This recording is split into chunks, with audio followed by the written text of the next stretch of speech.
Hello नमस्कार, welcome to inculcate learning. आज हम बात करने वाले हैं नेशनल एजुकेशन पॉलिसी के सेकंड पार्ट के बारे में, जो कि है हायर एजुकेशन के बारे में, वो भी डिटेल में। हम इससे पहले स्कूल एजुकेशन, जो कि फर्स्ट से एट्थ चैप्टर तक था according to national education policy 2020, अब जो 9 चैप्टर से शुरू हो गए 19th चैप्टर तक, यानी कि जो 10 चैप्टर हैं अगले, वो किस बारे में है? हायर एजुकेशन के बारे में। दिस इज प्रेजेंटेड बाय मी रवीना। अगर आपको वीडियोस इन्फॉर्मेटिव लग रही हैं तो लाइक शेयर और सब्सक्राइब कीजिए इनकलकेट लर्निंग को। देखिए, जब आप कॉम्पिटिटिव एग्जाम की बात करते हैं तो आपको इन डिटेल चीज़ें पता होनी चाहिए, लेकिन जब आप बीएड एमएड या ऐसा कोई थियरी एग्जाम अटेम्प्ट करते हैं और उस टाइम पे मान लीजिए नेशनल एजुकेशन पॉलिसी है, तो उसमें आप हायर एजुकेशन में डिटेल में जाने की बजाय जो मोटे मोटे पॉइंट्स आपको याद हैं, या फिर जो ये 10 चैप्टर्स हैं इनमें से जो हेडिंग्स आपको याद हैं, उससे रिलेटेड आप चीज़ें मेंशन कर सकते हैं। तो सबसे पहला है 9th चैप्टर, जो बात करता है क्वालिटी यूनिवर्सिटीज और कॉलेजेस की। यानी कि अगर हम एक नए विजन से जो है या एक नए इंडिया को देखना चाह रहे हैं, नए इंडिया के हायर एजुकेशन सिस्टम की बात करना चाह रहे हैं, तो उसमें हमें यूनिवर्सिटीज और कॉलेजेस की क्वालिटी जो है वो एनहेंस करनी पड़ेगी। It's very obvious. तो एजुकेशन की क्वालिटी एनहेंस करने के लिए या फिर यूनिवर्सिटीज और कॉलेज की क्वालिटी को एनहेंस करना, इस टॉपिक के बारे में इसमें बात की गई है। इसमें दो तरीके से बात की गई है। एक तो प्रॉब्लम्स के बारे में कि एक्चुअल में हायर एजुकेशन सिस्टम में प्रॉब्लम्स हैं क्या फिलहाल करंटली, और दूसरा फिर बात की गई है कि ये जो पॉलिसी है ये किस तरीके की रिकमेंडेशन जो है उन प्रॉब्लम्स से रिलेटेड देती है। तो प्रॉब्लम्स में जो है मेजर तौर पे आ जाती हैं कि फ्रेगमेंटेड है सिस्टम, अलग अलग है, ऐसा इंटीग्रेटेड सिस्टम जो है वो नहीं है। एम्फेसिस जो है वो ज़्यादा कॉग्निटिव स्किल पे और लर्निंग आउटकम्स पे। कॉग्निटिव स्किल यानी हम बोल सकते हैं जो लॉजिकल रीजनिंग या जो संज्ञानात्मकता की जो स्किल्स हैं, उनके ऊपर जो है वो ज़्यादा फोकस नहीं किया जाता।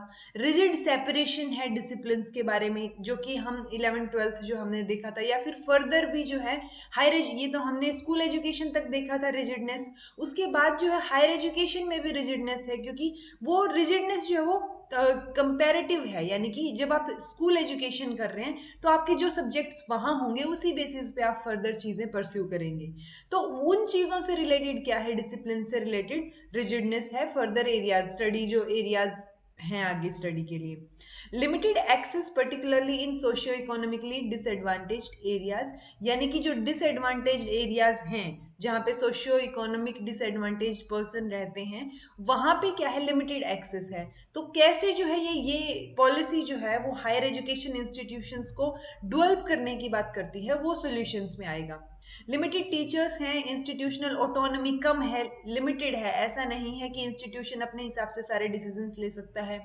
इनएडिक्वेट मैकेनिज्म है जब मेरिट बेस्ड करियर मैनेजमेंट की बात आती है, या फिर फैकल्टी की या इंस्टीट्यूशनल लीडर्स की बात आती है, तो वो एक मैकेनिज्म और एक सिस्टमेटिक वे जो है वो दिखाई नहीं देता। गवर्नेंस और लीडरशिप में भी इश्यूज हो जाते हैं। रिसर्च के ऊपर कम फोकस यूनिवर्सिटीज या कॉलेजेस में दिया जाता है। उसके बाद इनइफेक्टिव रेगुलेटरी सिस्टम है। यानी कि हम ओवरऑल इन पॉइंट्स का निचोड़ निकालें तो उसमें आ जाता है कि रेगुलेटरी सिस्टम सही नहीं है। एम्फेसिस जो है वो मेरिट बेस्ड करियर मैनेजमेंट जो है एक पर्टिकुलर सिस्टमेटिक तरीके से नहीं है। सोशियो इकोनॉमिकली डिसएडवांटेज्ड एरियाज में लिमिटेड एक्सेस है, टीचर्स लिमिटेड है, इंस्टीट्यूशनल ऑटोनॉमी लिमिटेड है। तो इन सब चीजों को देखते हुए हम बोल सकते हैं कि हायर एजुकेशनल इकोसिस्टम जो है वो क्या है? फ्रेगमेंटेड है और बिखरा हुआ है। तो अब इन प्रॉब्लम्स का क्या सॉल्यूशन जो है, क्या रेकमेंड करते हैं सॉल्यूशंस? तो ये सॉल्यूशंस रेकमेंडेड है, डिटेल में आप पढ़ सकते हैं। लेकिन अगर हम मोटे तौर पे बात करें तो ये क्या बात करता है कि हायर एजुकेशन सिस्टम को जो है हमें मल्टी डिसिप्लिनरी यूनिवर्सिटीज और कॉलेजेस में जो है वो कन्वर्ट करना है, ट्रांसफर करना है, ताकि आसपास, क्योंकि हमने अब तक क्या बात की है स्कूल एजुकेशन में कि आसपास के एरिया में जो है स्कूल्स होने चाहिए ताकि यूनिवर्सलाइजेशन हो एजुकेशन का। इसमें फर्दर बात की गई है कि at least one in or near every district, हर एक डिस्ट्रिक्ट के पास जो है वो एक हायर एजुकेशनल इंस्टीट्यूशन जो है होना चाहिए, एक बेटर हायर एजुकेशन सिस्टम बनाने के लिए। लैंग्वेजेस जो है वो मीडियम जो है अलग अलग तरीके के ऑफर किए गए हैं, कि ये ना हो कि सिर्फ फॉरेन लैंग्वेज में या सिर्फ इंग्लिश में चीजें हो रही हैं, तो वो लोकल लैंग्वेजेस और इंडियन लैंग्वेजेस के ऊपर भी जो है काफी हद तक फोकस किया गया है, करना चाहिए। बेसिकली ये पॉलिसी के बारे में बात, ये पॉलिसी बात करती है इस बारे में। Moving towards a more multi disciplinary under graduate education, moving towards faculty and institutional autonomy. Basically यहाँ जो प्रॉब्लम्स थी उन्हीं के काउंटर में जो सॉल्यूशंस हैं वो प्रोवाइड किए गए हैं कि एक रेगुलेटरी फ्रेमवर्क होना चाहिए, गवर्नेंस और लीडरशिप अच्छी होनी चाहिए, इंस्टीट्यूशनल ऑटोनॉमी दी जानी चाहिए, टीचर्स की रिक्रूटमेंट जो है वो बेटर तरीके से होनी चाहिए, जो करिकुलम, पेडागोजी, असेसमेंट, ये सब चीज़ें हैं, इनको एक एनहेंस्ड वे में और एक बेटर तरीके से जो है क्या करना चाहिए, प्रेजेंट किया जाना चाहिए। एक लाइट बट टाइट रेगुलेशन को इन्होंने क्या किया है, हायर एजुकेशन में इंक्लूड किया है, जो हमने फंडामेंटल प्रिंसिपल्स में भी बात की थी कि लाइट है लेकिन टाइट भी है, यानी रेगुलेटरी जो है फ्रेमवर्क है, इतना लाइट नहीं है कि आप जो है उसको फ्लेक्सिबिलिटी के चक्कर में जो है लूप होल्स उसमें निकल जाएं। तो जिस तरीके से इन्होंने चीज़ें प्रेजेंट की हैं, अगर ये एप्लीकेबल हो जाती है, इम्प्लीमेंटेशन अगर इनकी हो जाती है, सो इससे बेटर पॉलिसी जो है हम बोलेंगे नहीं किसी को। अब नेक्स्ट चैप्टर आता है जिसमें ये बात करते हैं इंस्टीट्यूशनल रीस्ट्रक्चरिंग और कंसोलिडेशन की, जिसमें ये बात कर रहे हैं कि हायर एजुकेशन इंस्टीट्यूशंस जो हैं, जो कि उनको ट्रांसफर करना है हमें किसमें, जो मल्टी डिसिप्लिनरी यूनिवर्सिटीज, कॉलेजेस और हायर एजुकेशन क्लस्टर्स हैं। तो हायर एजुकेशन पे को जो फोकस जो इन्होंने किया है वो किस पे किया है, हायर एजुकेशन इंस्टीट्यूशंस को या हायर एजुकेशन इंस्टीट्यूशन के जो क्लस्टर हैं, तो वो कॉम्प्लेक्स जो सिस्टम है उसको सिंप्लीफाई करने की कोशिश की जा रही है कि मल्टी डिसिप्लिनरी अप्रोच जो है वो यूज किया जा रहा है। ईच ऑफ, और ये जो हायर एजुकेशन इंस्टीट्यूशन बनाने की बात हो रही है वो किस पे एम करेंगे, मैक्स ये 3,000 बच्चे या उनसे ज़्यादा स्टूडेंट्स के ऊपर क्या होगा, फोकस किया जाएगा हर एक इंस्टीट्यूशन में। तो ये हाईएस्ट रिकमेंडेशन है इस पॉलिसी की, अगर हम बात करें कि जो ट्रांसफॉर्मेशन है हायर एजुकेशन इंस्टीट्यूशंस का, वो मल्टी डिसिप्लिनरी यूनिवर्सिटीज़ में जो है कन्वर्ट किए जाएं। अगर हम यूनिवर्सिटी की डेफिनेशन की बात करें तो वो इसमें ब्रॉड हो जाएगी, और वो क्या क्या चीज़ें इंक्लूड कर रही है, रिसर्च इंटेंसिव यूनिवर्सिटीज जिनमें टीचिंग से ज़्यादा रिसर्च पे जो है ज़्यादा, टीचिंग और रिसर्च दोनों पे जो है इक्वल फोकस होगा, जहाँ पे जो है टीचिंग पे ज़्यादा फोकस होगा लेकिन किस पे, रिसर्च पे भी एक सिग्निफिकेंट अमाउंट ऑफ फोकस दिया जाएगा, वो टीचिंग इंटेंसिव होगी, यानी यहाँ टीचिंग ज़्यादा हो रही है। ठीक है, तो ये जो दो चीज़ें हैं ये इन पे बात की गई है कि रिसर्च इंटेंसिव यानी रिसर्च पे ज़्यादा फोकस है, टीचिंग इंटेंसिव यानी टीचिंग पे ज़्यादा फोकस है, लेकिन ये दोनों ही टाइप की यूनिवर्सिटीज में टीचिंग और रिसर्च दोनों साथ साथ चल रहा है। ऐसा नहीं होगा कि स्टैंड अलोन चीजें हो, यानी कि स्टैंड अलोन एक रिसर्च यूनिवर्सिटी हो या फिर एक टीचिंग यूनिवर्सिटी हो, तो ये दोनों चीजों को साथ लेके चलने की बात की गई है, और उसी को हम क्या बोल रहे हैं, मल्टी डिसिप्लिनरी अप्रोच, यानी कि एक, ऐसा नहीं होना चाहिए कि सिर्फ एक चीज तक लिमिटेड है वो यूनिवर्सिटी। उसके बाद इन्होंने तीसरी बात की है ऑटोनोमस डिग्री ग्रांटिंग कॉलेज की, जिसको एसी जो है वो बोल देते हैं। तो अगर कहीं पे एसी फुल, आपको एसी की फुल फॉर्म पूछी जाती है तो आपको पता होना चाहिए कि ये ऑटोनोमस कॉलेजेस के बारे में या ऑटोनोमस डिग्री ग्रांटिंग कॉलेजेस के बारे में बात हो रही है, क्योंकि कई बार डायरेक्ट फुल फॉर्म्स जो है वो आपसे कई बार पूछ ली जाती हैं जब किसी कॉम्पिटिटिव एग्जाम की बात आती है। अब जो है एक और इसमें बात की गई है कि जो एक्रेडिटेशन है वो बेटर की जाएगी, ताकि जो autonomous degree colleges, degree granting colleges हैं, वो किस में इवॉल्व हो सकें, रिसर्च इंटेंसिव या टीचिंग इंटेंसिव यूनिवर्सिटीज में। बेसिकली ये जो ऑटोनोमस डिग्री ग्रांटिंग कॉलेज हैं इनको और इवॉल्व करके फर्दर फ्यूचर में जो है क्या करना है, इन यूनिवर्सिटीज में ही जो है कन्वर्ट करना है। अब इन्होंने तीन तरीके से बात की, एक research intensive university, teaching intensive university और ऑटोनोमस डिग्री कॉलेजेस। तो ये जो तीन ब्रॉड टाइप्स हैं ये रिजिड नहीं है, ऐसा नहीं है कि सिर्फ इन तीन तरीके के इंस्टीट्यूशन में हम जो है रिजिडली डिवाइड कर रहे हैं। तो ये नेचुरल रिजिडनेस नहीं है, ये बात हमें ध्यान रखनी चाहिए। ब्लेंडेड मोड की ये बात करते हैं, जैसे जब से कोरोना वायरस आया तब से यही चीज़ें फोकस में है कि ब्लेंडेड मोड यूज़ किया जाना चाहिए, यानी कि ऑनलाइन और ऑफलाइन दोनों चीज़ें मिक्स करके चीज़ों को इस्तेमाल करना चाहिए, यूज़ होना चाहिए। तो वही ब्लेंडेड मोड की बात की गई है कि जो यूनिवर्सिटीज़ ऑफलाइन कोर्सेज दे रही हैं वही ओपन डिस्टेंस लर्निंग पे भी फोकस करेंगे और वहाँ पे ओपन डिस्टेंस लर्निंग के कोर्सेज भी होंगे।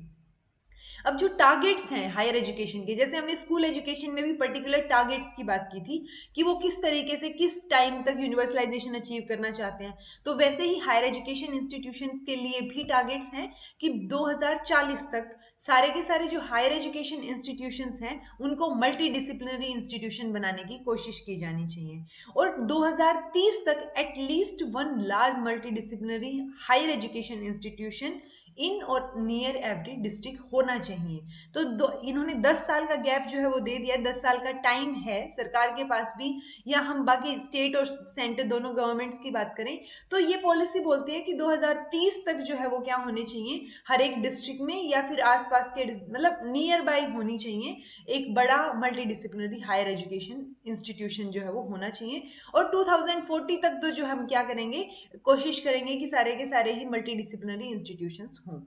The aim will be to increase the gross enrolment ratio, इसको GER भी जो है कई बार बोलते हैं, तो आपको ये फुल फॉर्म भी पता होनी चाहिए। तो जो ये ग्रोस एनरोलमेंट रेशियो है इंक्लूडिंग वोकेशनल एजुकेशन, ये नहीं है कि वोकेशनल एजुकेशन का अलग रेशियो है, कंप्लीट ओवरऑल हायर एजुकेशन में ग्रोस एनरोलमेंट रेशियो जो है वो 2035 तक 50% करने की कोशिश है, जो कि 2018 में अभी 26.3% है, यानी कि अप्रोक्स डबल किया जा रहा है 2018 से 2035, यानी अप्रोक्स डबल साल हो गए और इसको डबल जो है क्या करना है, रेशियो हो जाना चाहिए। यूनिवर्सिटी का अगर हम वर्ल्ड वाइड मतलब देखें तो मल्टी डिसिप्लिनरी इंस्टीट्यूशन होता है जहाँ पे अंडर ग्रेजुएट, ग्रेजुएट और PhD प्रोग्राम्स जो है होते हैं और हाई क्वालिटी टीचिंग और रिसर्च को महत्वता दी जाती है।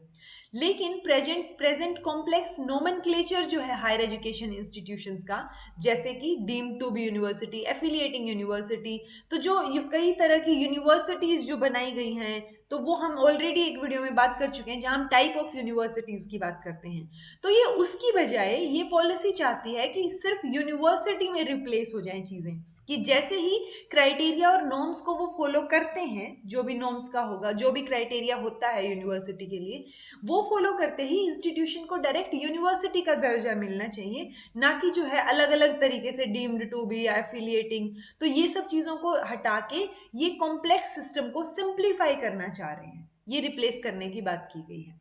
अब अगर हम नेक्स्ट चैप्टर की बात करें तो ये मोर होलिस्टिक और मल्टी डिसिप्लिनरी एजुकेशन की बात करते हैं। इस पूरी जो आपकी पॉलिसी है इसमें आपको मल्टी डिसिप्लिनरी अप्रोच जो है या मल्टी डिसिप्लिनरी एजुकेशन जो है वो कई हद तक देखने को मिलेगी। जो फंडामेंटल प्रिंसिपल्स हमने किए थे वही फर्दर आपको वर्ड्स जो है आगे यूज होते मिलेंगे।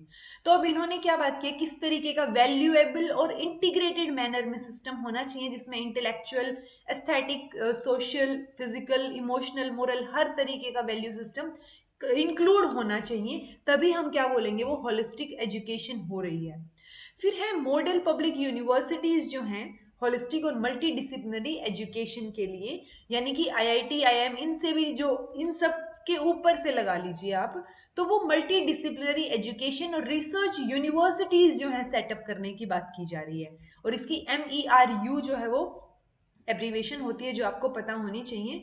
तो IITs IIM जो है वो अपनी जगह ठीक है, लेकिन इनसे भी बढ़ के एक holistic multi disciplinary education system बनाने की बात हो रही है, जिसको हम MERU जो है वो बोलेंगे, उसको सेटअप करने की बात हो रही है। ऐसे ही वैल्यू बेस्ड एजुकेशन की बात हो रही है। जब हम होलिस्टिक बोलते हैं तो उसके अंदर ये सारी चीजें ऑटोमेटिकली इंक्लूड हो जाती हैं। जैसे मैंने आपको फर्स्ट वीडियो में भी कहा था कि जितने भी अच्छी अच्छी आइडियलिस्टिक बातें आपको पता हों वो सारी की सारी इसमें इंक्लूड की गई हैं, और इसीलिए यही बातें जो हैं आइडियलिज्म की जो चीजें हैं वो इसको बेस्ट बनाती हैं अगर ये इम्प्लीमेंट हो जाती है।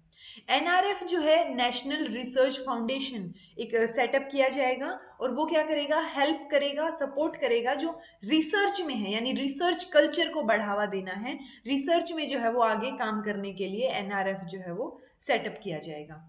हायर एजुकेशन इंस्टीट्यूशंस की फ्लेक्सिबिलिटी की अगर हम बात करें तो मास्टर्स प्रोग्राम में बहुत अलग अलग डिजाइन इन्होंने दिए हैं कि 2 साल का जो है प्रोग्राम होगा, वो दोनों के दोनों साल जो है आप डेडिकेटेडली किसको, रिसर्च को भी दे सकते हैं, अगर आपने जो है 3 साल का बैचलर प्रोग्राम कर रखा है। बेसिकली वही सिस्टम है कि 3 साल की डिग्री अगर आपने कर रखी है तो 2 साल का आपको हायर ये मास्टर्स प्रोग्राम करने को मिलेगा, आपकी एलिजिबिलिटी बैचलर्स डिग्री होगी।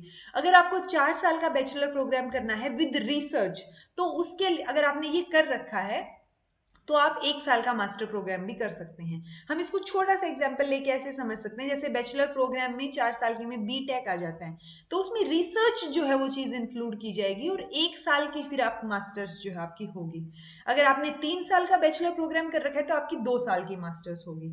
ऐसे ही 5 साल का जो है बैचलर्स और मास्टर्स का प्रोग्राम होगा, यानी BSc और MSc लगा लीजिए, वो पर्टिकुलर साइंस में आ जाता है जब हम BSc बोलते हैं।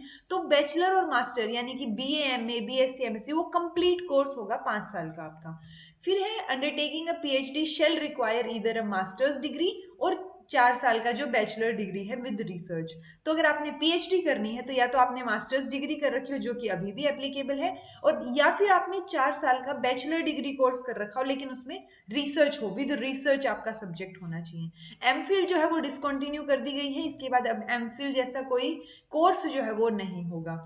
एक एकेडमिक बैंक ऑफ क्रेडिट जिसको एबीसी ये बोल रहे हैं उसको एस्टेब्लिश करना है, ताकि आपका जो क्रेडिट सिस्टम है, आपके जो क्रेडिट है, स्टूडेंट के जो क्रेडिट्स होंगे वो क्या होते जाए, उसमें एडअप होते जाएं और उसके बेसिस पे फिर चीजें क्या हों। यानी कि जैसे हम बोल देते हैं कि अभी 3 साल का अगर आपने कोर्स छोड़ दिया बीच में तो आपको दोबारा से करना पड़ेगा, लेकिन यहाँ पे क्या होगा, आपके क्रेडिट्स जमा होते जाएंगे। इससे आपको ये नहीं होगा कि आपने जो है अगर बीच में किसी रीजन की वजह से कोई कोर्स छोड़ दिया है तो वो क्या होगा, वहीं से वहां से ही आप वापस से शुरू कर सकते हैं। तो इसी ये किसके तहत हो जाएगा, एकेडमिक बैंक ऑफ क्रेडिट के, जो कि आपके क्रेडिट्स को कलेक्ट करता रहेगा और डिजिटली जो है उनको रखेगा। फिर आता है optimal learning environments and support for students. Obviously एक अच्छा एनवायरमेंट जो है, लर्निंग एनवायरमेंट बच्चों के लिए, स्टूडेंट्स के लिए होना चाहिए, और सपोर्ट सिस्टम जो है फाइनेंशियली हो, चाहे वो किस किस तरीके से सपोर्ट सिस्टम की ये बात कर रहे हैं वो इस चैप्टर में बताया गया है। तो सबसे पहले तो चॉइस बेस्ड क्रेडिट सिस्टम होगा। इस क्रेडिट सिस्टम की वजह से ही फ्लेक्सिबिलिटी होगी, जैसे कि हमने अभी बात की, यहाँ पे ये जो ए बी सी किया गया है एकेडमिक बैंक ऑफ क्रेडिट, तो वो किस बेसिस पे होगा, वो तभी होगा जब चॉइस बेस्ड क्रेडिट सिस्टम हो। फिर है each institution will integrate its academic plans ranging from curricular improvement to quality of classroom transaction into its larger institutional development plan. तो इंटीग्रेट करके आपको जो प्लान्स हैं हर एक इंस्टीट्यूशन को वो बड़े लेवल पे करने होंगे, जिसको हम इंस्टीट्यूशनल डेवलपमेंट प्लान बोलेंगे। हाई क्वालिटी सपोर्ट सेंटर्स होने चाहिए। इंटरनेशनलाइजेशन एट होम की बात की गई है, जिसमें ये बात की गई है कि इंडिया में एजुकेशन को इतना अफोर्डेबल बनाना है ताकि इंडिया एक डेस्टिनेशन, ग्लोबल हब बन जाए, किसके लिए, एजुकेशन के लिए, यानी दूसरे देशों से लोग पढ़ने आए, एजुकेशन इतनी अफोर्डेबल होनी चाहिए। इसकी वजह से क्या होगा, भारत जो है वो विश्व गुरु का जो उसका रोल था, ऐसा बोला जाता है कि भारत पहले सोने की चिड़िया था या विश्व गुरु था, तो वो विश्व गुरु का जो रोल है वो रिस्टोर करने की कोशिश की जा रही है इस तरीके से कि इंटरनेशनलाइजेशन करना है घर पे ही, तो हमें ऐसी अफोर्डेबल एजुकेशन जो है वो प्रोवाइड करनी है। हाई परफॉर्मिंग इंडियन यूनिवर्सिटीज जो हैं वो भी क्या, एक ये तो हमने क्या बात की कि हम हाई अफोर्डेबल एजुकेशन प्रोवाइड कर रहे हैं, एक ये भी होगा कि जो हाई परफॉर्मिंग इंडियन यूनिवर्सिटीज हैं उनको एनकरेज किया जाएगा, किसके लिए, कैंपस सेटअप करने के लिए दूसरे कंट्रीज में। ठीक है, और सिमिलरली जो सिलेक्टेड यूनिवर्सिटीज हैं जो इंडिया से बाहर की हैं, जो कि टॉप 100 यूनिवर्सिटीज में आती हैं, वो भी इंडिया में ऑपरेट कर सकती हैं। तो ये दो चीजों की बात की गई है इसमें। सबसे पहला तो ये विश्व गुरु, ताकि हम एक ऐसी अफोर्डेबल एजुकेशन दे पाएं सबको, ताकि लोग जो है वो एजुकेशन के लिए इंडिया में आना प्रेफर करें। और दूसरा क्या होगा, हाई परफॉर्मिंग इंडियन यूनिवर्सिटीज जो है वो इंटरनेशनली अपना कैंपस जो है वो सेटअप कर पाएं। और तीसरी चीज क्या है, जो सिलेक्टेड टॉप 100 यूनिवर्सिटीज में से अगर कोई यूनिवर्सिटी इंडिया में ऑपरेट करना चाहती है तो वो कर सकती है। फिर आता है फाइनेंशियल सपोर्ट के बारे में, क्योंकि हमने सपोर्ट सिस्टम की बात की थी, ये जो चैप्टर है ये ऑप्टिमल लर्निंग का, ऑप्टिमल लर्निंग और सपोर्ट किसके लिए, स्टूडेंट्स के लिए। तो वो सपोर्ट किस रूप में दे रहे हैं, ये नेशनल स्कॉलरशिप पोर्टल के रूप में, जो कि SC ST OBC या फिर जो बाकी सोशियो इकोनॉमिकली डिसएडवांटेज ग्रुप्स हैं उनको क्या करेगा, फाइनेंशियली सपोर्ट करेगा। ऑब्वियसली जैसे हमने लास्ट में बात की थी, लास्ट स्कूल एजुकेशन वाली वीडियो में, कि जो फोकस एरिया क्या है वो स्टूडेंट्स हैं, तो उनको नहीं भूलना है। तो सेम तरीके से इसमें भी यही बोली गई है बात कि स्टूडेंट्स जो हैं वो प्राइम स्टेक होल्डर्स हैं एजुकेशन सिस्टम में, तो उनकी मेडिकल फैसिलिटीज यानी कि उनकी हेल्थ सही रहे, काउंसलिंग सिस्टम, ये मेंटल काउंसलिंग, मेंटल हेल्थ की बात हो रही है यहाँ पे, high quality teaching learning processes, या फिर पार्टिसिपेशन में अपॉर्चुनिटीज मिलनी चाहिए। पार्टिसिपेशन में यहाँ पे आप को करिकुलर एक्टिविटीज लगा सकते हैं, या बाकी जो क्लब्स या ग्रुप्स जो बनते हैं उनमें पार्टिसिपेशन की बात हो रही है। तो स्टूडेंट्स जो हैं उनके ऊपर ज्यादा फोकस किया जाना चाहिए। अब उनके ऊपर होलिस्टिकली बात की गई है कि हर वे में उनके ऊपर फोकस होना चाहिए। Motivated, energised and capable faculty, यानी कि टीचर्स जो हैं या जो फैकल्टी मेंबर्स हैं वो अगर मोटिवेटेड हैं, अच्छे से पढ़ाते हैं, तो उससे क्या होगा, एक बेटर हायर एजुकेशन इंस्टीट्यूशन जो है हायर एजुकेशन में वो हम डेवलप कर पाएंगे। तो बेस्ट को अचीव करने के लिए क्या बात की गई कि फैकल्टीज को जो है क्या दिया जाए, फ्रीडम दिया जाए, ताकि वो अपने जो करिकुलर पेडागोजिकल अप्रोचेज हैं उनको क्या कर सके, खुद डिजाइन कर सके। एक्सीलेंस बेटर कब होगी, जब इंसेंटिव दिए जाएंगे कि अगर कोई टीचर अच्छा पढ़ा रहा है तो उसको क्या रिवार्ड्स दिए जाएं या प्रमोशंस दिए जाएं। तो जैसे जैसे रिजल्ट्स बेटर आ रहे हैं या जिस तरह तरीके का परफॉर्मेंस है उस हिसाब से क्या होना चाहिए, इंसेंटिव भी होना चाहिए। इसका रिवर्स भी बात की गई है ऑल्दो इसमें, कि जो टीचर्स ठीक से जो है एक्सीलेंसी पे काम ना करें तो वो उनके जैसे यहाँ अच्छे के लिए इंसेंटिव दिया जा रहा है वैसे ही खराब के लिए जो है वो डिग्रेडेशन भी होना चाहिए। फिर है हायर एजुकेशन इंस्टीट्यूशन जो है उनका क्लियरली डिफाइंड, इंडिपेंडेंट और ट्रांसपेरेंट प्रोसेस होना चाहिए जब आप फैकल्टी को रिक्रूट करते हैं। ये नहीं होना चाहिए कि सिफारिश से जो है वो लोग जॉब लग रहे हैं। तो वो रिक्रूटमेंट प्रोसेस जो है वो ट्रांसपेरेंट होना चाहिए। Higher education institution will be equipped with the basic infrastructure and facilities, ताकि उसके, क्योंकि इंफ्रास्ट्रक्चर जो है वो भी कहीं ना कहीं बहुत जरूरी हो जाता है जब हम रिसर्च या हायर एजुकेशन की बात करते हैं। टीचिंग ड्यूटीज जो है वो एक्सेसिव नहीं होनी चाहिए और स्टूडेंट टीचर रेशियो जो है वो भी बहुत ज्यादा नहीं होना चाहिए, अप्रोप्रिएट होना चाहिए। ऑल्दो इन्होंने कितना अप्रोप्रिएट होना चाहिए वो हायर एजुकेशन में बात नहीं की है। Presence of outstanding and enthusiastic institutional leaders that cultivate excellence and innovation is the need of the hour. तो बेसिकली अच्छी फैकल्टी जो है वो हो और मोटिवेटेड और एंथुजियास्टिक फैकल्टी हो, आउटस्टैंडिंग हो, उसकी प्रेजेंस जो है वो फिलहाल बहुत जरूरी है एजुकेशन सिस्टम को बेटर बनाने के लिए। इक्विटी और इंक्लूजन की बात जो है वो हायर एजुकेशन में की गई है। इसमें दो तरीके से है कि क्या क्या गवर्नमेंट को करना चाहिए और क्या क्या स्टेप्स इंस्टीट्यूशंस को लेने चाहिए। तो इक्विटी और इंक्लूजन को क्रिएट करने के लिए तो हमें कंप्लीट इंक्लूजन की यहाँ पे बात हो रही है। और उसके बाद गवर्नमेंट क्या क्या स्टेप्स लेगी, ईयरमार्क सुटेबल गवर्नमेंट फंड्स होने चाहिए एजुकेशन के लिए। किसकी एजुकेशन के लिए, जो सोशियो इकोनॉमिकली डिसएडवांटेज ग्रुप्स की हम बात कर रहे हैं। तो प्रॉपर फंड जो है वो गवर्नमेंट देगी। क्लियर टारगेट्स जो है वो सेट करेगी, जो एनरोलमेंट, ग्रोस एनरोलमेंट रेशियो है उसके लिए। जेंडर बैलेंस जो है एडमिशन में उसको एनहेंस करना है। ये नहीं हो कि जो है जैसे इंजीनियरिंग कॉलेजेस में कई बार देखने को मिलता है कि लड़कियां ज्यादा हैं, लड़के ज्यादा हैं, लड़कियां एक इक्का दुक्का है, कम है। बेसिकली इक्का दुक्का का मतलब हो जाता है कि रेशियो बहुत कम है। तो वो जेंडर बैलेंस एनहेंस करना है कि जितने बॉयज हैं उतने ही गर्ल्स भी एजुकेशन के फील्ड में हों। Enhance access by establishing more high quality higher education institutions। तो क्या करना है, एक ऐसे जो एस्पिरेशनल डिस्ट्रिक्ट्स हैं वहां पे एस्टेब्लिश करनी है high quality higher education institutions को। Develop and support high quality higher education institutions that teach in local Indian languages और बाइलिंगुअली। तो बेसिकली यूजुअली हम देखते हैं कि हायर एजुकेशन इंस्टीट्यूशंस में मोस्टली इंग्लिश में पढ़ाया जाता है या फिर जो है हिंदी में भी टीचर्स पढ़ा देते हैं थोड़ा बहुत। लेकिन यहाँ पे किस चीज की बात हो रही है कि एक ऐसा सपोर्ट सिस्टम डेवलप करने की बात हो रही है जहाँ पे लोकल लैंग्वेज और इंडियन लैंग्वेजेस में पढ़ाया जाए, वहां पे वो चीजें डेवलप हों। Provide more financial assistance and scholarship, conduct outreach programs on higher education opportunities and scholarships, develop and support technology tools for better participation and learning outcomes। Overall government जो है वो क्लियर टारगेट सेट कर सकती है, funds जो है वो better तरीके से दे सकती है और जेंडर बैलेंस को एनहेंस कर सकती है। ये तीन चीजें जो है वो मेजर तौर पे गवर्नमेंट का काम है। अब इंस्टीट्यूशंस को क्या क्या जो है स्टेप्स लेने चाहिए वो इसमें बात की गई है। अपॉर्चुनिटी कॉस्ट एंड फीस जो है हायर एजुकेशन परस्यू करने वालों की वो ओके ओके होनी चाहिए। ये ना हो कि बहुत ज्यादा हायर फीस हो रही है। Provide more financial assistant and scholarship. अब गवर्नमेंट जो है इन इंस्टीट्यूशंस को दे रही है तो इंस्टीट्यूशन जो, क्योंकि जैसे आपने कई बार देखा हो तो पीएचडी प्रोग्राम्स के लिए यूनिवर्सिटी भी अलग से जो है कई बार स्कॉलरशिप देती है। जिनका मान लीजिए नेट जेआरएफ क्लियर नहीं है तो उनको अगर पीएचडी करनी है तो वो क्या है, यूनिवर्सिटी एक टेस्ट लेती है, उस बेसिस पे भी स्कॉलरशिप्स मिलती हैं। तो वो क्या है, वो फाइनेंशियल असिस्टेंस है हायर एजुकेशन इंस्टीट्यूशन की तरफ से। Conduct outreach on higher education opportunities and scholarship. Make admission process more inclusive. Inclusiveness की बात की गई है इसमें।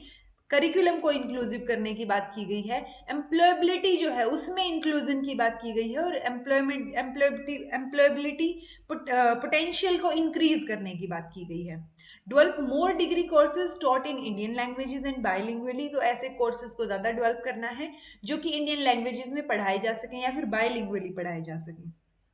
Ensure all building and facilities are wheelchair accessible and disabled friendly। ये हम ऑलरेडी बात कर चुके हैं कि जो RPWD एक्ट 2016 है वो क्या है, इस पॉलिसी के साथ साथ चलेगा, यानी कि जो जो चीजें राइट, वो जो हमारा right to persons with disability act 2016 है उसमें मेंशन है, वो सारी की सारी चीजें एप्लीकेबल होंगी। सोशियो इकोनॉमिक एकेडमिक सपोर्ट की बात की गई है, डिस्क्रिमिनेशन ना हो उसके लिए पॉलिसीज, जैसे ये हरेसमेंट एंटी हरेसमेंट रूल्स जो बनाए जाते हैं उससे रिलेटेड पॉलिसी हो या फिर उससे रिलेटेड कमेटी हो, तो ये सब चीज़ों का कौन ध्यान रखेगा, हायर एजुकेशन इंस्टीट्यूशन, ताकि इंक्लूजन हो सके और सभी बच्चे एक साथ जो है वो पढ़ सकें। टीचर एजुकेशन की जब बात करते हैं तो टीचर एजुकेशन बहुत ज़रूरी हो जाता है जब हमें क्या करना है, एक पूल क्रिएट करना है स्कूल टीचर्स का, जो कि क्या करेंगे, नेक्स्ट जनरेशन को डेवलप करेंगे। तो टीचर एजुकेशन में ये बीएड एमएड प्रोग्राम्स की बात हो जाती है। जीएस वर्मा कमीशन जो है 2012 में, जस्टिस जीएस वर्मा के अंडर जो कमीशन था, उन्होंने एक रिपोर्ट जो है सुप्रीम कोर्ट को सबमिट की थी जिसमें बात की गई थी कि जो majority of stand alone teaching educational institutions हैं, यानी जो सिर्फ बीएड एमएड कॉलेजेस हैं, जो सिर्फ बीएड करवाते हैं या एमएड करवाते हैं, तो वो स्टैंड अलोन हो गए कि जो सिर्फ टीचर एजुकेशन की बात कर रहे हैं, तो वो ओवर 10,000 इन नंबर हैं। वो इवन अटेम्प्ट भी नहीं कर रहे हैं कि सीरियस टीचर एजुकेशन हो सके।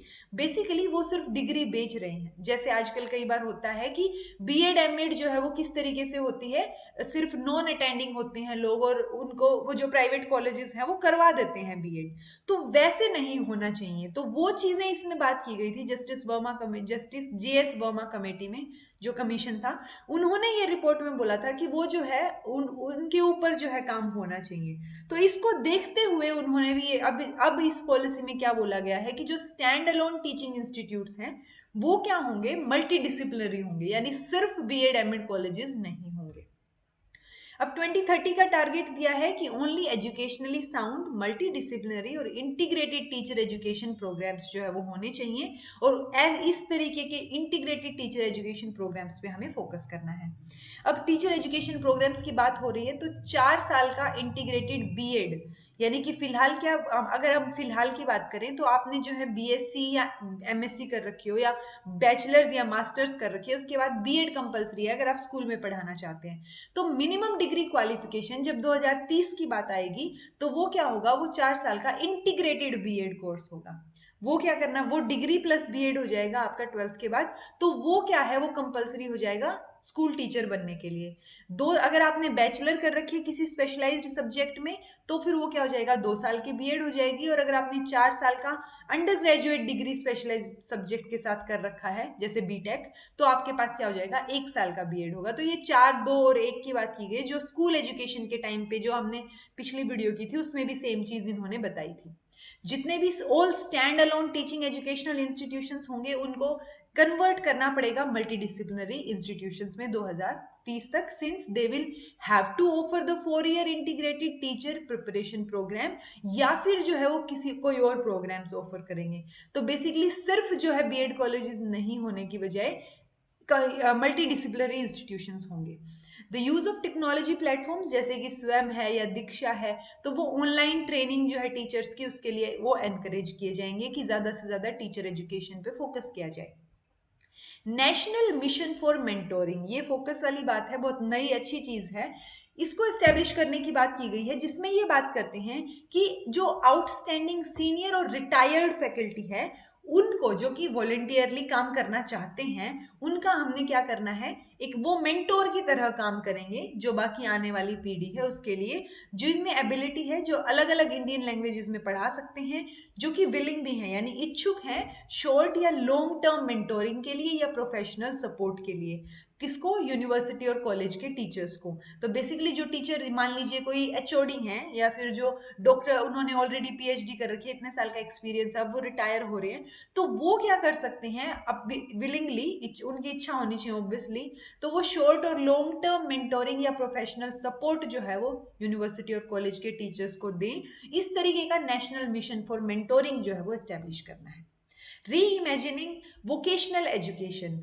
जब हम 12th 5 ईयर प्लान की बात करते हैं जो कि 2012 से 17 तक था, उसमें ये पाया गया कि 5% से भी कम जो है वो 19 से 24 साल की जो एज है, वो जो इंडियंस काम करते हैं, जो इस एज ग्रुप में जो काम करते हैं अडल्ट, वो क्या आ जाते हैं कि ये बहुत कम परसेंटेज है किसके लिए, जो कि जिन्होंने फॉर्मल वोकेशनल एजुकेशन परस्यू की है। बेसिकली 12th के बाद आप किसी फॉर्मल वोकेशनल एजुकेशन का कोर्स करें और फिर आप जॉब करें, तो वो जो है वो 19 से 24 के बीच में बहुत कम है, यानी कि 5% से भी कम ऐसे लोग हैं जो जॉब कर रहे हैं और उन्होंने फॉर्मल वोकेशनल एजुकेशन का कोर्स कर रखा है। जबकि यूएसए में ये नंबर 52% है, जर्मनी में 75 और साउथ कोरिया में 96%। तो ये जो आंकड़े हैं ये हमें बताते हैं कि हमें वोकेशनल एजुकेशन को री इमेजिन करने की जरूरत है, रिस्ट्रक्चर करने की जरूरत है। क्योंकि अब इसके रीजन क्या है, ये जो लेस देन 5% हम देख रहे हैं, इसका रीजन क्या है? तो इसके रीजन में दो जो स्पेसिफिक रीजन आते हैं वो क्या है कि जो वोकेशनल एजुकेशन है वो, अगर हमने कमीशन में भी बात की हो, तो वो कब आती थी कि जब आप अच्छा परफॉर्म नहीं कर पाते पढ़ाई में, या फिर ड्रॉप आउट्स जो हो जाते हैं 8th ग्रेड तक के बाद जो है, तो आप जहाँ पे ड्रॉप आउट हो रहे हैं, कि आप मान लीजिए 8वीं के बाद ड्रॉप आउट हो रहे हैं, तो आप वहां से वोकेशनल एजुकेशन शुरू कीजिए ताकि वो एटलीस्ट वोकेशनल कोर्स कर लें। तो वो क्या है, एक फोकस किया गया है कि ड्रॉप आउट्स की वजह से जो है वोकेशनल एजुकेशन होती है, तो वो एक नेगेटिव इमेज जो है वोकेशनल एजुकेशन की हो जाती है वहां से। स्टूडेंट्स जो कि पास आउट होते हैं 11th 12th और उसके बाद वोकेशनल सब्जेक्ट चूज करते हैं, वो गाइड, उनको अच्छे से गाइड नहीं किया जाता कि वो कैसे वोकेशनल एजुकेशन में ही फर्दर मास्टर्स कर सकते हैं या हायर एजुकेशन जो है वो कैसे कर सकते हैं। तो ये भी एक रीजन हो जाता है, क्योंकि उन्होंने जहां तक किया होता है, जो कोर्स या जो डिप्लोमा करके वो जॉब कर रहे हैं, वो जॉब उनकी चली जाएगी अगर उनसे बेटर क्वालिफाइड अगर कोई बच्चा आ जाता है। तो ये चीज एक, ये दो जो रीजंस हैं ये हो जाते हैं वोकेशनल एजुकेशन के, फॉर्मल वोकेशनल एजुकेशन ना करने के बच्चों के, तभी ये जो नंबर है ये लेस देन 5% है। अब इसको री इमेजिन कैसे करेंगे, रीस्ट्रक्चर कैसे करेंगे? तो उसमें सबसे पहला टारगेट है कि 2025 तक जो है हमें एटलीस्ट 50% लर्नर स्कूल और हायर एजुकेशन मिला के, ये नहीं है कि सिर्फ स्कूल एजुकेशन, स्कूल और ओवरऑल स्कूल और हायर एजुकेशन को मिला के हमें 50% लर्नर्स को क्या करना है, एक्सपोजर देना है वोकेशनल एजुकेशन का। वोकेशनल एजुकेशन जो है वो इंटीग्रेटेड होगी स्कूल और हायर एजुकेशन इंस्टीट्यूशन पे, और फेज्ड मैनर में होगी, कि पहले स्कूल एजुकेशन स्कूल में फिर हायर एजुकेशन में। वोकेशनल एक्सपोजर जो है, अगर हम अर्ली एजेस की बात करें तो वो मिडिल और सेकेंडरी स्कूल में जो है कर दिया जाता था। क्वालिटी वोकेशनल एजुकेशन जो है वो will be integrated smoothly with higher education. तो अब क्या करना है, हमें वोकेशनल एक्सपोजर जो देना है 50% लर्नर्स को, और ये 50% लर्नर्स कैसे निकाले जाएंगे, यानी जितने बच्चों ने एनरोल किया है स्कूल और हायर एजुकेशन लेवल पे उनका 50%। तो और ये भी एटलीस्ट की बात हो रही है कि कम से कम 50% लोग जो है वो वोकेशनल एजुकेशन से एक्सपोज किए जाएंगे। It will ensure that every child learns at least one vocation or is exposed to several more, यानी कम से कम एक वोकेशनल कोर्स हर बच्चा कर ले, ये कोशिश करनी है, ये इंश्योर करना है हमें। और इसी के लिए एमएचआरडी क्या करेगी, एक national committee for the integration of vocational education को सेटअप करेगी, एनसीआईवीई, आपको ये फुल फॉर्म पता होनी चाहिए। और इसी के चलते लोक विद्या करके एक टर्म जो है वो मेंशन की गई है, जिसमें important vocational knowledge developed in India की बात की गई है, जो कि किसके लिए एक्सेसिबल होगी, हर स्टूडेंट के लिए, जो इंटीग्रेशन, मतलब ये जो वोकेशनल एजुकेशन कोर्सेज करवाए जा रहे हैं, जैसे हमने कहा कि हर एक बच्चे के पास एटलीस्ट एक बार एक वोकेशनल कोर्स उसने किया हुआ हो, तो उसी को ये क्या बोल रहे हैं, लोक विद्या। जो vocational bachelors of vocational degree जो शुरू की गई थी 2013 में, वो कंटिन्यू रहेगी अभी भी, आगे भी। नेशनल स्किल क्वालिफिकेशन फ्रेमवर्क जो कि 2013 में स्टैब्लिश किया गया था, वो फ्रेमवर्क को क्या किया जाएगा, फर्दर डिटेलिंग की जाएगी उसकी, ताकि हर एक डिसिप्लिन से रिलेटेड जो है वोकेशनल और प्रोफेशनल कोर्सेज अवेलेबल करवाए जा सके। 17 चैप्टर की जब हम बात करते हैं तो catalysing quality academic research in all fields through a new national research foundation, ये क्या है, NRF। तो नेशनल रिसर्च फाउंडेशन की इसमें बात की गई है। अगर हम प्रेजेंट टाइम, क्योंकि इस चैप्टर में रिसर्च पे फोकस करने की बात कही गई है, तो अभी की अगर हम बात करें तो 0.69% जो है जीडीपी का वो रिसर्च को डेडिकेटेड है। यूएसए की बात करें तो 2.8% है, इसराइल में 5.3% ऑफ जीडीपी रिसर्च को डेडिकेटेड है, और साउथ कोरिया की बात करें तो 4.2। अब इंडिया को क्या करना है, ऑब्वियसली ये जीडीपी का रेशियो जो है वो इंक्रीज करना पड़ेगा कि वो ज्यादा परसेंटेज एजुकेशन में या रिसर्च में दें। कॉम्प्रिहेंसिव अप्रोच जो है उसकी बात की गई है, ताकि इंडिया को रिसर्च के लेवल पे क्वालिटी के साथ साथ क्वांटिटी वाइज भी जो है वो ट्रांसफॉर्म किया जाए। यानी रिसर्च क्वालिटी वाइज तो हो ही, क्वांटिटी में भी ज्यादा हो, यानी पीएचडी में ज्यादा लोग एनरोल कर पाए नहीं। और इसी के लिए, इस चीज को, रिसर्च को बढ़ावा देने के लिए नेशनल रिसर्च फाउंडेशन जो है वो एस्टेब्लिश किया जाएगा। अब इसमें एक क्वेश्चन आता है कि नेशनल रिसर्च फाउंडेशन अगर हो गया तो जो अब तक फंडिंग दी जा रही थी, जैसे यूजीसी है वो फंडिंग देता है, तो क्या वो नहीं देगा? तो वो वाला क्वेश्चन क्या है, उसका आंसर आ जाएगा कि इंस्टीट्यूशंस जो अभी तक रिसर्च को फंड कर रहे हैं, जैसे कि department of science and technology, department of atomic energy, department of biotechnology, ये Indian council of agriculture research, medical research, historical research और यूजीसी, तो ये जो फंडिंग दे रहे हैं रिसर्च को वो कंटिन्यू रहेगी, ठीक है। लेकिन उसके साथ साथ और जो प्राइवेट या फिलैंथ्रोपिक ऑर्गेनाइजेशन दे रही हैं वो भी कंटिन्यू रहेगी। उसके साथ साथ ये नेशनल रिसर्च फाउंडेशन की को एस्टेब्लिश करने की बात की गई है। अगर हम लास्ट चैप्टर की बात करें तो transforming the regulatory system of higher education, जब हमने प्रॉब्लम्स की बात की थी हायर एजुकेशन में, तो रेगुलेटरी सिस्टम की हमने बात की थी कि गड़बड़ा रखा है, तो वो रेगुलेटरी सिस्टम कैसे डेवलप किया इन्होंने, कैसे, किस बारे में बात हो रही है, ये बहुत इंपॉर्टेंट स्लाइड हो जाती है, क्योंकि ये स्ट्रक्चर बता रही है आपको। तो ये 4 इंडिपेंडेंट वर्टिकल्स या 4 इंडिपेंडेंट स्ट्रक्चर डेवलप करने की बात हो रही है, किसके अंडर, कौन सी अम्ब्रेला इंस्टीट्यूशन या अम्ब्रेला टर्म क्या होगी, higher education commission of India. तो जो HCI है, HECI, ये इसके अंडर 4 जो है स्ट्रक्चर होंगे। पहला होगा national higher education regulatory council, जो कि रेगुलेट करेगी हायर एजुकेशन को नेशनल लेवल पे, तो ये NHERC। दूसरा होगा नेशनल एक्रेडिटेशन काउंसिल, NAC, ये क्या करेगी, जो कॉलेजेस हैं या जो यूनिवर्सिटीज होंगी उनको एक्रेडिटेट करेगी। Higher education grant council, HEGC, ये फंडिंग और फाइनेंसिंग का काम करेगी।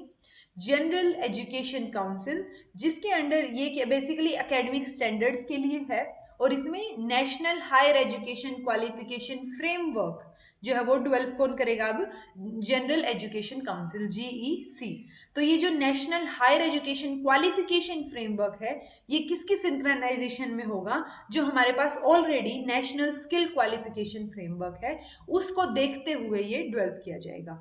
तो ये जो टर्म्स हैं चारों के चारों, प्लस ये क्या क्या काम करती हैं, ये आपको पता होनी चाहिए। प्रोफेशनल स्टैंडर्ड सेटिंग बॉडीज, ये जो PSSBs है, ये इसके अंडर कौन कौन सी बॉडीज जो है वो इंक्लूडेड हैं, या फिर हम ये बोले कि कौन कौन सी बॉडीज जो है वो प्रोफेशनल स्टैंडर्ड सेटिंग बॉडीज का काम करेंगी। तो उसमें ये आ गया ICAR, जो कि एग्रीकल्चर रिसर्च पे फोकस्ड है। वेटरनरी काउंसिल ऑफ इंडिया, जैसे अभी तक हमने रिहेबिलिटेशन काउंसिल ऑफ इंडिया पढ़ा था, वैसे ही ये वाली बॉडी क्या है, ये प्रोफेशनल स्टैंडर्ड सेट करती हैं अपने अपने फील्ड में। National council for teacher education, council of architecture, national council for vocational education and training. तो ये जो 2 स्लाइड्स हैं, इनमें जो टर्म्स हैं एटलीस्ट ये आपको याद रखनी है, अगर आप सारी एब्रीवेशंस नहीं ध्यान रख पाते हैं तो ये बहुत इंपॉर्टेंट हो जाती हैं। उसके बाद इन्होंने बात की है कि कमर्शलाइजेशन ऑफ एजुकेशन को स्टॉप करना है, तो एक्रेडिटेशन अगर बेटर होगा, जो कि कौन करेगा, NAC, ये हम यहाँ पे बात कर चुके हैं, नेशनल एक्रेडिटेशन काउंसिल, और वो किसको प्रोवाइड, एक कॉम्प्लीमेंट्री चेक जो है वो सिस्टम पे हमेशा रखेगी। जो NHERC है, यानी कि जो हायर एजुकेशन रेगुलेटरी काउंसिल है नेशनल लेवल पे, वो क्या कंसीडर करेगी, ये जो NAC जो एक्रेडिटेट करेगी जिन जिन बॉडीज को, जिन जिन इंस्टीट्यूशंस को, उसकी एक्रेडिटेशन को ये सीरियसली लेंगे, और ये एक जब हम ये रेगुलेटरी ऑब्जेक्टिव्स देंगे या ये फंडिंग की अगर बात होगी, तो इसके जो एक्रेडिटेशन होगी वो बहुत ध्यान में रखी जाएगी। जितने भी हायर एजुकेशन इंस्टीट्यूशंस हैं, चाहे वो पब्लिक हों या प्राइवेट हों, उनको रेगुलेटरी जो रेजीम जो है, यानी कि जो ये जो NHERC है, ये दोनों को इक्वली ट्रीट करके रेगुलेट करेगी।